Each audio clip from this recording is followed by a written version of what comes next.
നമ്മൾ ഇന്നലെ ക്ലേ കൊണ്ട് ചെയ്തെടുത്ത ആ ഫ്ലവേഴ്സ് ഞാൻ ഇതേപോലെ അറേഞ്ച് ചെയ്തിട്ടുണ്ട് കേട്ടോ. ഇനി ആ കാണുന്ന ഗ്യാപ്പിലൊക്കെ നമുക്ക് ആ ലീവ്സ് വെച്ച് അഡ്ജസ്റ്റ് ചെയ്യാം. പിന്നെ അതിൽ വേറെ ഗ്യാപ്പുകളൊക്കെ ഉണ്ടല്ലോ, അത് നമുക്ക് ഫൈനലി എന്തെങ്കിലുമൊക്കെ ചെയ്ത് അഡ്ജസ്റ്റ് ചെയ്യാം കേട്ടോ. ഞാനിനി ഇതിനെ ഒട്ടിക്കാനായിട്ട് നമ്മുടെ സാധാരണ ഗ്ലൂ ആണ് യൂസ് ചെയ്യുന്നത്.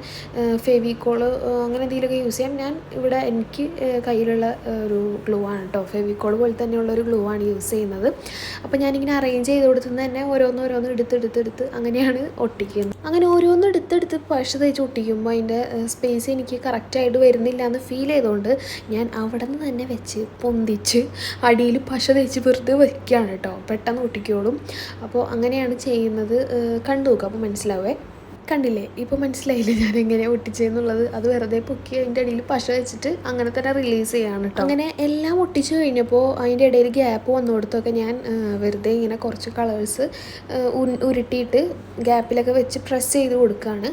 അപ്പോൾ എല്ലാ സ്പേസും ഒന്നിങ്ങനെ കവർ ചെയ്ത് കിട്ടുന്ന രീതിയിൽ ചെയ്യുക. അങ്ങനെ എല്ലായിടത്തും അതേപോലെ വെച്ച് കഴിഞ്ഞപ്പോൾ നമ്മുടെ അടിപൊളി ഒരു വാൾ ഡെക്കോർ ഇവിടെ റെഡി ആയിട്ടുണ്ട്. നല്ല രസമല്ലേ കാണാനായിട്ട്. എനിക്ക് ഭയങ്കര ഇഷ്ടമായി കേട്ടോ. നിങ്ങൾക്ക് ഇഷ്ടമായി കഴിഞ്ഞാൽ വീഡിയോ ലൈക്ക് ചെയ്യുക, ഷെയർ ചെയ്യുക, പിന്നെ കമൻറ്റ് ബോക്സിൽ നിങ്ങളുടെ അഭിപ്രായം അറിയിക്കുക. പിന്നെ സബ്സ്ക്രൈബ് ചെയ്യാൻ ഒട്ടും മറക്കല്ലേ കേട്ടോ.